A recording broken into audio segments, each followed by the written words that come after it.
जब आप अपनी सिक्योरिटी पे कंप्रोमाइज करते हो तो आपका नुकसान होता है। ये तमाम दुश्मनियां मुझे गिफ्ट स्कीम के तहत पुल से मिली। अच्छा सर, ये बताइएगा कि कुकिंग वगैरह करते हैं, शौक रखते हैं ऐसा किचन में जाने का? नहीं, ऐसा कभी किचन में इनकाउंटर किया हो? नहीं, वो जो महाज है वो बीवी के का पास ही है।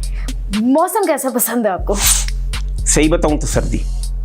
ठीक है, सर्दी में आप अपनी बचत या गरीब आदमी भी अपनी बचत ऐसे कर सकता है कि वो स्वेटर पहन लेगा, वो डबल स्वेटर पहन लेगा। गर्मी में ज़रा जो गरीब हैं बेचारे वो पंखे से के लिए भी तरसते रहते हैं, तो मुझे वैसे ही सर्दी पसंद। ड्रामे, फिल्में, टीवी, एंटरटेनमेंट कभी थे कभी थे।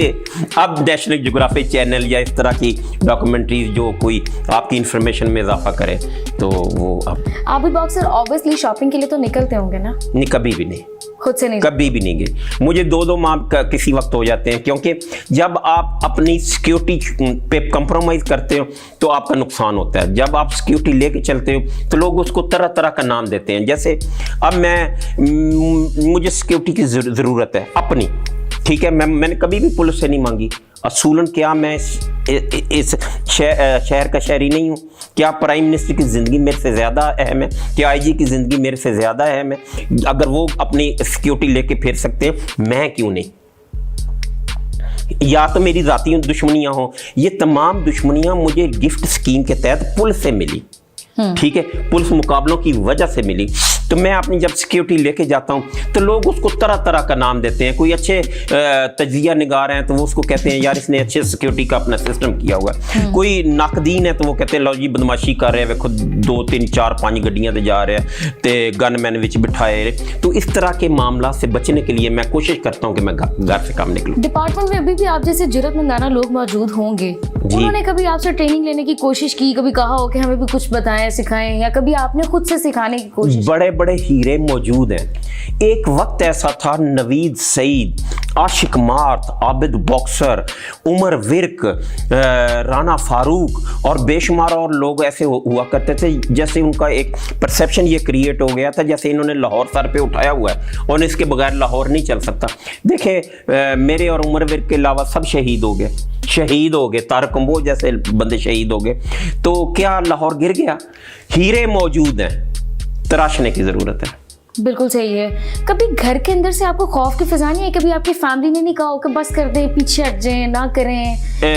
एक और आपको बताता हूँ, किसी वक्त ना याद रखिएगा, जब आप जिस माहौल में आप शेर का बच्चा बकरियों के बच्चों के साथ पालेंगे तो उसमें बकरियों जैसी खुसूसियात आना शुरू हो जाएंगी। और कई कमज़ोर जानवर, बड़े जानवर, ताकतवर जानवर के साथ होगा तो उसमें थोड़ी सी खुसूसियात उस जानवर की भी चली जाएंगी। जब मैं घर पे हूँ, अगर मैं कोई कमज़ोर बात करूँगा, मेरी फैमिली कमज़ोर बात करेगी तो मेरे हौसले पस्त हो जाएंगे। जैसे अब जिस दिन ये फायरिंग हुई तो मेरे बच्चों के वो शाम को यूनिफॉर्म प्रेस हो रहे थे, तो मैंने पूछा आप कहाँ जा रहे हो? उन्होंने कहा स्कूल। अगर वो ये बच्चे कहते या डर के मुझे सहमा हुआ चेहरा नज़र आता अपने बेटों का तो शायद मेरा हौसला पस्त हो जाता। लेकिन वो जब मैं उनका एटीट्यूड देखा, उनका वो रवैया देखा, आपकी वो बाजी का रवैया देखा तो मुझे हौसला मिला। तो ये चीज़ें जो हैं वो आपको कभी भी गिरने नहीं देती। इतना दिलेर आदमी बैकअप पे वापस क्यों हो गए? कैसे आपने दोबारा से अभी तक दोबारा वो अपना डिपार्टमेंट ज्वाइन नहीं किया? क्यों आप दोबारा उस फील्ड में नहीं उतरे? क्योंकि करप्शन, बुरे लोग और ये सब चीज़ें अभी ख़त्म तो नहीं? जी, मैं बताता हूँ, किसी वक्त ना बच्चे आपको मैं इस डिपार्टमेंट में गया, मैंने बहुत नाम, लोग कहते हैं, मैं नहीं कहता, लोग कहते हैं कमाया। मेरे पे आज तक करप्शन का कोई एलिगेशन नहीं है, ठीक है। तो हम लोग ना तजजिया खुद करते हैं। अगर एक पुलिस अफसर ने अच्छी गाड़ी ली है तो हम फौरी तौर पे कह देते हैं कि यार इन्हें बड़ी करप्शन की थी। अब जब मैं मैट्रिक में था तो आबिद मार्केट का मालिक था, आबिद मार्केट, इकबाल टाउन, दर्जनों दुकानें थी, किराया आता था, सारे मामला ठीक से। तो जब डिपार्टमेंट में गया मैंने खूब नाम कमाया। अब मैं थोड़ा सा खौफज़दा हो गया कि शायद मैं दोबारा जाऊँ, वो मुकाम ना पैदा कर सकूँ जो मैं छोड़ के गया था। तो अभी भी मेरे पास है 1-2 ऑप्शन महकमे में वापस आने की, तो कभी हो सकता है मैं वापस भी आ जाऊँ। आखिरी सवाल सर, बिजनेस क्या चल रहा है आपका? मेरी आबिद मार्केट थी, बार बार कहता हूं मैट्रिक में, ठीक है। मैट्रिक में आबिद मार्केट थी, उसको सेल किया गया। वो प्रॉपर्टी जो ली गई लाखों में, वो करोड़ों में चली गई। जो किराए हजारों में आते थे वो लाखों में चले गए। मेरा सबसे बड़ा बिजनेस है कि मेरी 3-4 कमर्शियल बिल्डिंग्स हैं वरासती, जो मैंने नहीं खरीदी।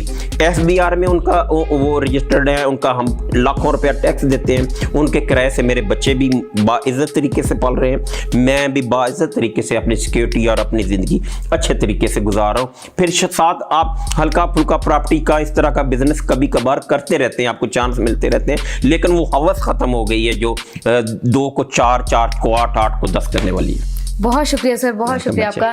जी बिल्कुल, आपने आबिद बॉक्सर साहब की बड़ी मज़े की और दिलेरी वाली गुफ्तगू सुन ली है कि दिलेरी के कारनामों के साथ साथ घर पे उनकी ज़ाती ज़िंदगी कैसी है, सब आपने सुन ली। आप सबकी आप मुझे इजाज़त दीजिए, इंशाल्लाह दोबारा मुलाकात होगी एक नए मेहमान के साथ। थैंक यू, अल्लाह हाफ़िज़।